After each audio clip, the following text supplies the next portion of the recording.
286 run Pakistan team ने बनाए हैं और अब देखना है कि नीदरलैंड्स क्या इसको चेस कर पाता है या नहीं। क्रिकेट के सिकंदर वक्त हमारे साथ हैं और जाया हुसैनी ने भी ज्वाइन किया।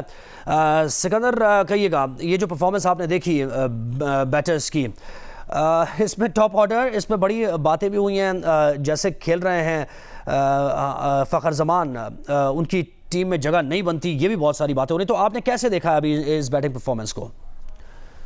यार देखो, जो इस वक्त ट्रेंड चल रहा है पूरे वर्ल्ड कप के अंदर, इंडिया की जो पिचेस हैं जिसमें हैवी रन्स हो रहे हैं, उसके हिसाब से हमने रन्स उतने नहीं किए जितने हमें एक्सपेक्टेड थे कि 350 पौने 400 रन हम करेंगे, वो नहीं किए। मगर हमारी बॉलिंग लाइनअप बड़ी तगड़ी है।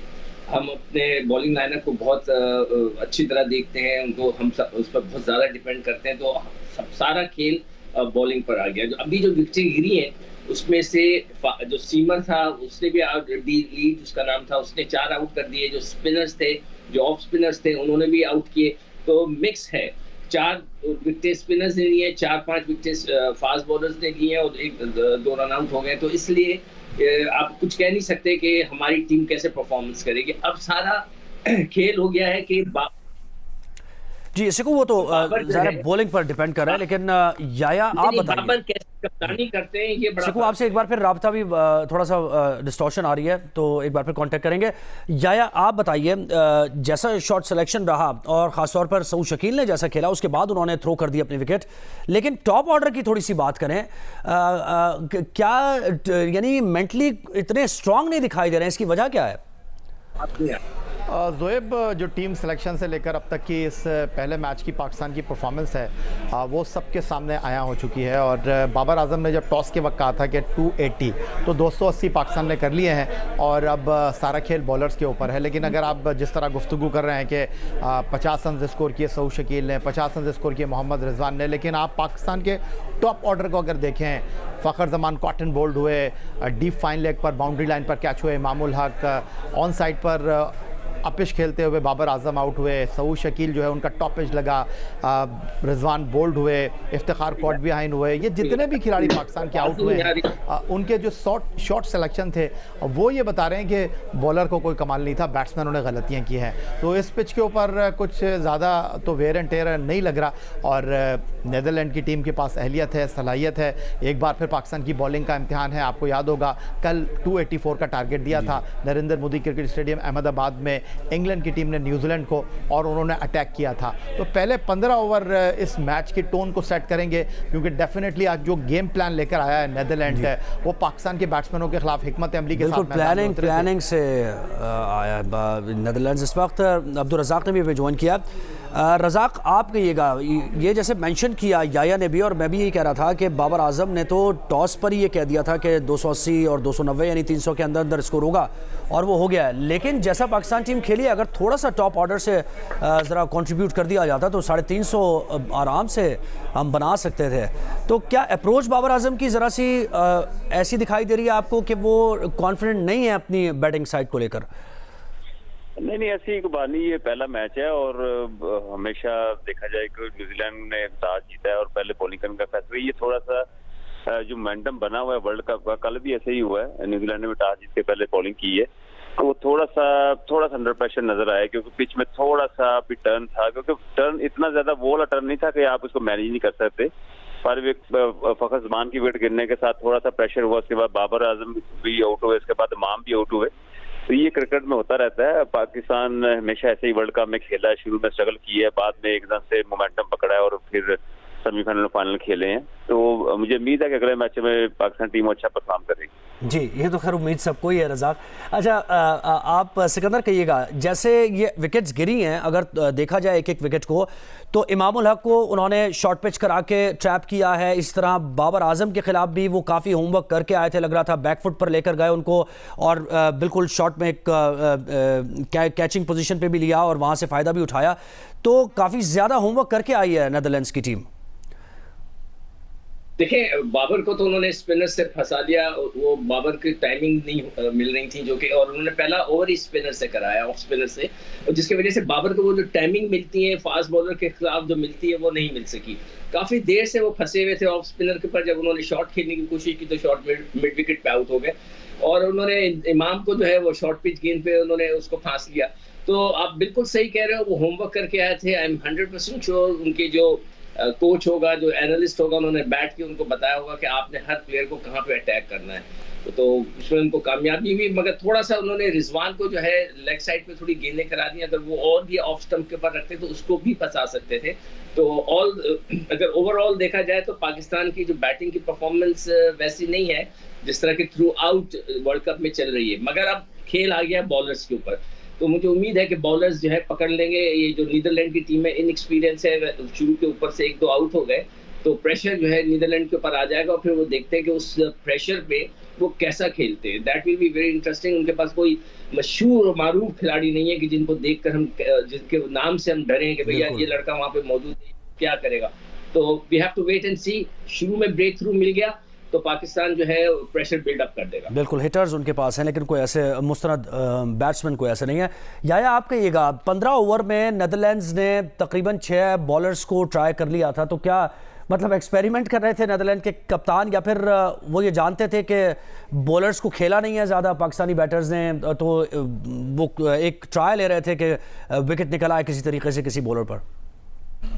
देखें ज़ोएब, बात दरअसल ये 8 बॉलर्स का आज नेदरलैंड के कप्तान ने इस्तेमाल किया। वैंडरमर्व जो कि इस वक्त नेदरलैंड के लिए खेल रहे हैं, माजी में और जनूबी अफ्रीका के लिए बैनुल-अक़वामी क्रिकेट खेल चुके हैं।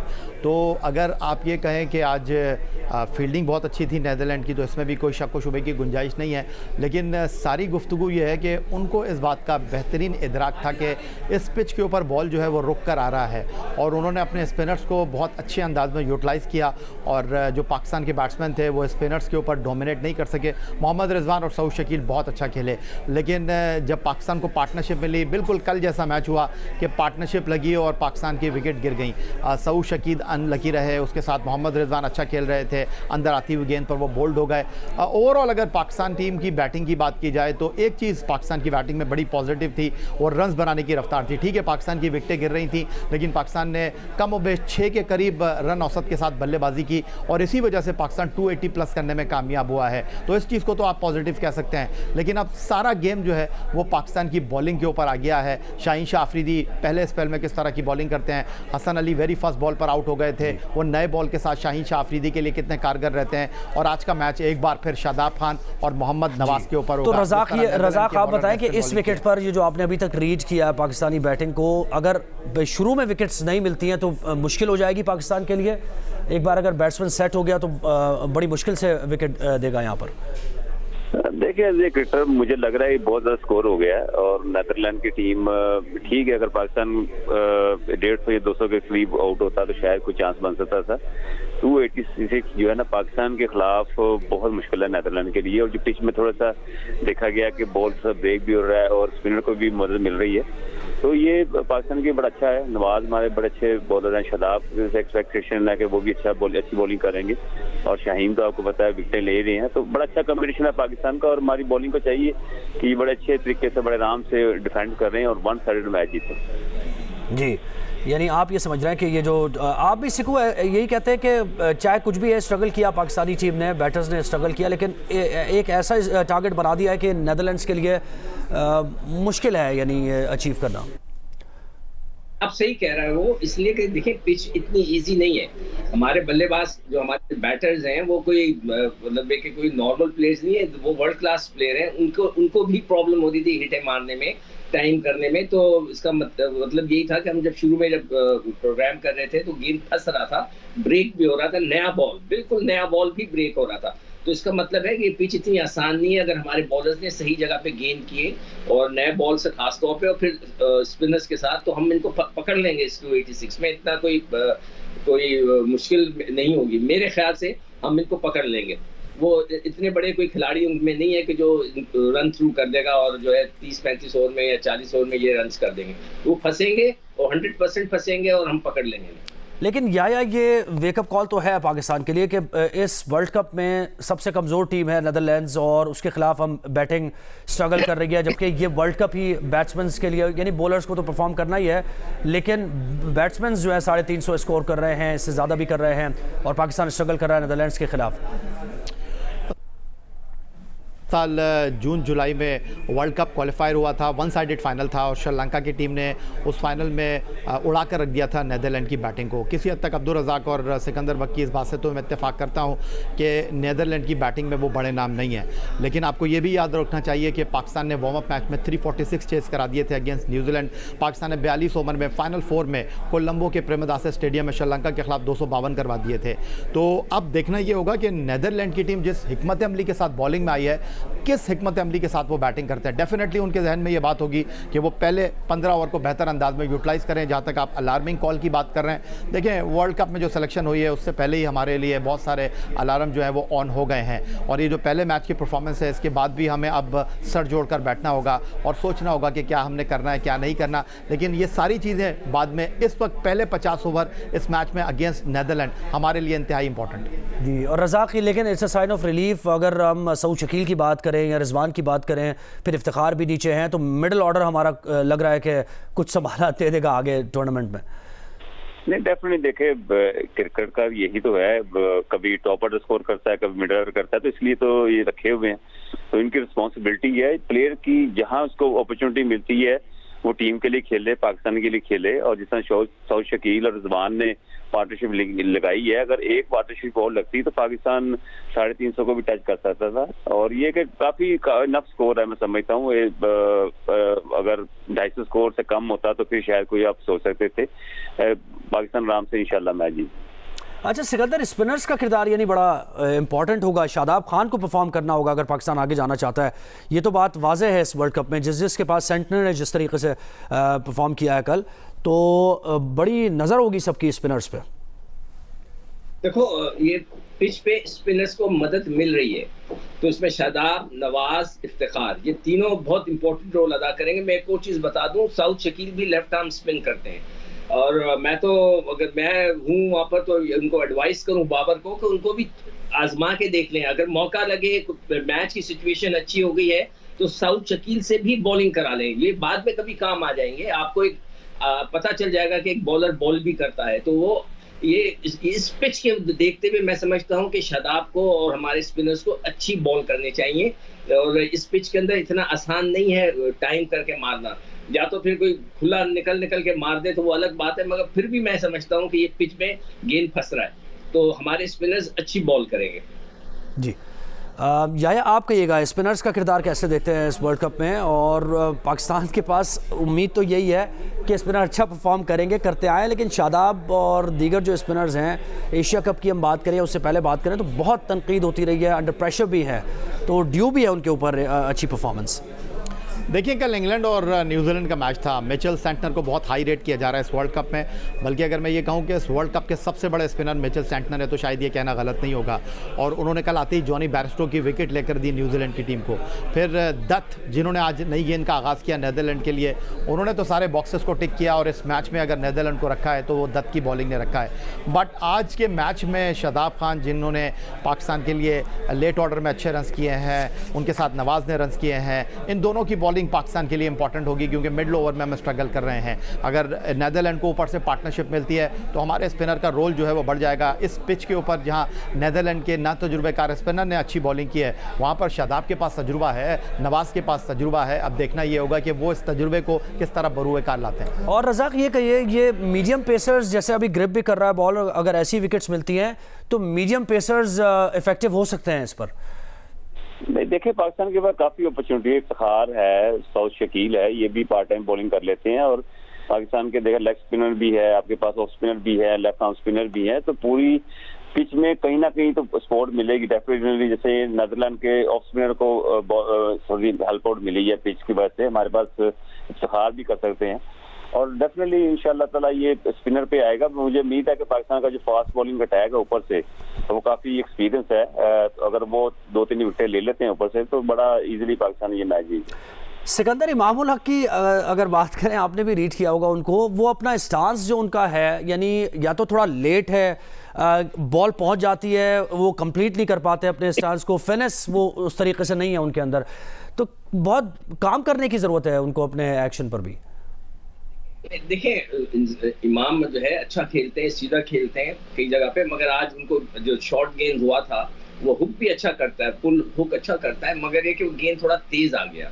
और उनका जो फुटवर्क था वो अगर आप देखें, जब वो जिस बाउट पे वो आउट में जब गेंद शॉर्ट गिरा है तो उनको पीछे की तरफ जाने के बजाय वो फ्रंट फुट पे आ गए थे हल्का सा, जिसकी वजह से उनका टॉप एज लगकर और उनकी टाइमिंग सही नहीं हुई, गेंद खड़ी हुई, वो आउट हो गए। इमाम अच्छा खेलता है, मगर ये कि अब जो खेलने वाले हैं, फखर भी बहुत अच्छा खेलते हैं मगर फेल हुए जा रहे हैं।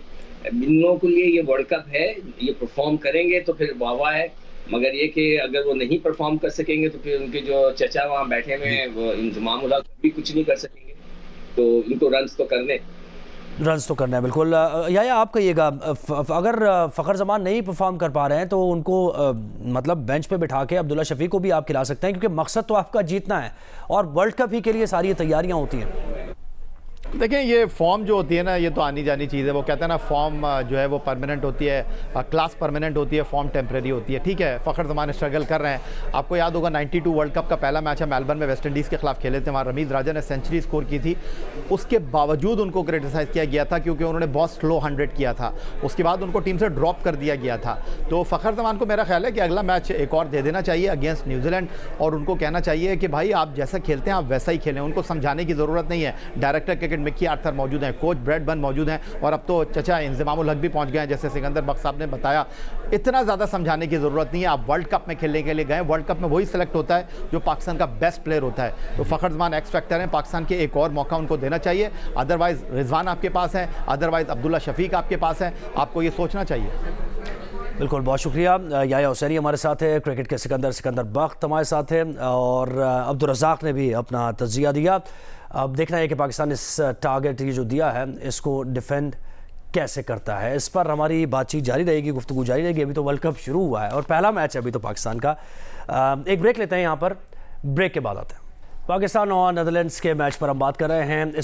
तो सिकंदर बख्त, ये कहिएगा कि अब बॉलिंग का आगाज़ हो गया और शाहीन शाह की पहली बॉल जो है बहुत अच्छी सही लाइन और लेंथ पे है। तो हम अगर नेदरलैंड्स की बॉलिंग की बात करें, दिलेडे जो हैं इन्होंने 4 विकेट्स लिए हैं और ना ज़्यादा स्पीड है उनकी, मीडियम पेसर हैं, लेकिन गुड लेंथ पर उन्होंने बॉल पिच कराई है। इफ्तिखार की विकेट देखें और दीगर भी, तो ज़्यादा ना एफर्ट की है, पिच ने ही खुद काम किया है, उन्होंने सिर्फ गुड लेंथ पे पिच कराई है बॉल। तो कितना ये अहम होगा बॉलर के लिए देखना इस विकेट पर?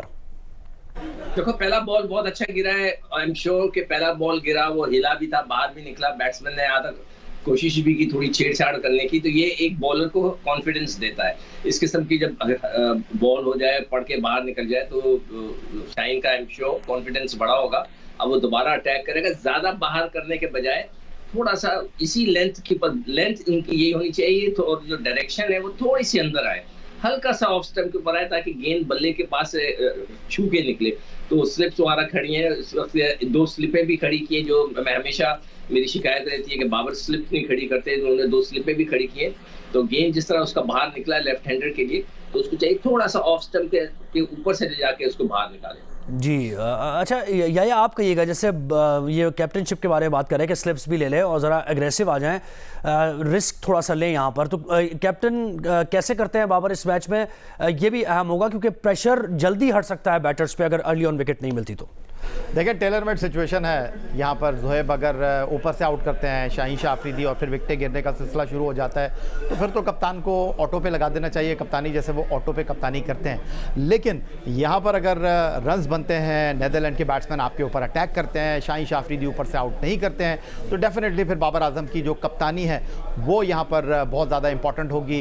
क्योंकि रोप के अंदर ना तो मिक्की आ सकते हैं, ना ब्रैड बर्न आ सकते हैं, ना इंजमामुल हक आ सकते हैं, ना चेयरमैन क्रिकेट बोर्ड आ सकते हैं। सब कुछ बाबर आजम ने खुद करना है। तो उनके पास रिसोर्सेज हैं, शाहीन शाह अफरीदी हैं, हारिस रऊफ हैं, जो मिडल ओवर्स में आकर आपको तेज गेंद करके विकेटें दे सकते हैं। लेकिन अनफॉर्चुनेटली जो दोनों वार्म अप मैच हुए हैं वहाँ पर वो ऑफ कलर नज़र आए हैं। तो ये मैच पाकिस्तान के लिए बड़ा अहमियत का हामिल है और इब्तिदाई 15 ओवर इस मैच के टोन सेट कर देंगे कि ये मैच कहाँ जा रहा है, क्योंकि 287 अगर देखा जाए तो इन पिचेस के ऊपर इतना बड़ा स्कोर भी नहीं है, लेकिन पाकिस्तान की बॉलिंग का ये रियल इम्तिहान है। बाबर आजम कह रहे हैं कि उनको अपनी बॉलिंग से बहुत ज़्यादा उम्मीद है, तो इंतहाई अहम होगा पाकिस्तान के लिए कि पाकिस्तान के बॉलर किस तरह गेंद करते हैं और नीदरलैंड के बैट्समैन जिस तरह बॉलिंग में उन्होंने बहुत अच्छा प्लान किया था, वो बैटिंग में क्या प्लान लेकर आए हैं ये आपके सामने आ जाएगा। रज़ाक, आप जैसे याया कह रहे हैं कि 15 ओवर बड़े अहम हैं, इब्तदाई 15 ओवर्स, तो इसमें आप बॉलिंग चेंज कोई देख रहे हैं या गेम प्लान के मुताबिक अपने पेस से ही बाबर लेके चलेंगे आगे, या फिर स्पिनर को भी आप जल्दी 10 ओवर्स के अंदर आता देख रहे हैं? देखिए, नीदरलैंड के जो फास्ट बॉलर हैं उन्होंने भी 4 विकेट ली हैं, पिच में है थोड़ा सा बाउंस भी नजर आया है और स्पिनर के भी काफी मदद है। पर यह कि पाकिस्तान को अपनी बेसिक भी छोड़नी चाहिए, जो हमारे मेन बॉलर्स हैं उनको ऊपर से यूटिलाइज करना चाहिए। ये 10 ओवर गुजर जाए उसके बाद आपके पास ऑप्शन नवाज की भी ऑप्शन है, शादाब की भी है और शकील की भी है और इफ्तिखार की भी है। जो बेसिक है वहीं पे रहना चाहिए बेसिक। जी अच्छा सिको, जैसे ये नीदरलैंड्स की टीम है, बैट्समैन T20 प्लेयर्स हैं, ज़्यादा हार्ड हिटर्स हैं, तो यहाँ पर क्या एज ए कैप्टन क्या सोचता है कप्तान उस वक्त फील्ड पर कि ये लोग स्ट्रगल मीडियम पेसर्स पे करते हैं, फास्ट बॉलर्स पे, या स्पिन को अच्छा खेलते हैं कि क्या इसमें बाबर इस वक्त सोच रहे होंगे? देखिए, बात इसलिए होती है कि अभी तो खेल पहला ओवर हुआ है, विद इन 2-3-4 ओवर्स उसको एनालाइज करना पड़ेगा बाबर को, खुद से सिचुएशन देख कर के उसके बॉलर्स सीमर्स इतनी अच्छी गेंद कर रहे हैं, विकेट लेके दे सकते हैं कि नहीं दे सकते। पहले तो इसको ये एनालाइज करना है और अपने जितने भी उसके पास ऑप्शंस है उसको जरूर ट्राई करे और जल्दी ट्राई करे। ये ना करे कि जी बस शाहीन लगा हुआ है और बल्ले से गेंद मिस हो रहा है तो बस उसको कराए जाओ, 5 ओवर कराने जरूरी है, बिल्कुल नहीं। फौरन अगर 3 ओवर में अगर उसको कोई ब्रेक थ्रू नहीं दे रहा तो स्पिनर ले आए, शादाब को ले आए, किसी ऑफ स्पिनर को ले आए, ट्राई करे। जब तक वो जल्दी चेंजेस नहीं करेगा, ऑप्शंस अपने ट्राई नहीं करेगा, तो उसको पता नहीं चलेगा कि इस पिच से वो कितना फायदा उठा सकता है। तो यही कप्तानी होती है, यही डिसीजन मेकिंग होती है, और जिसका मुझे हमेशा से गिला रहा है कि वो बहुत लेट फैसला करते हैं।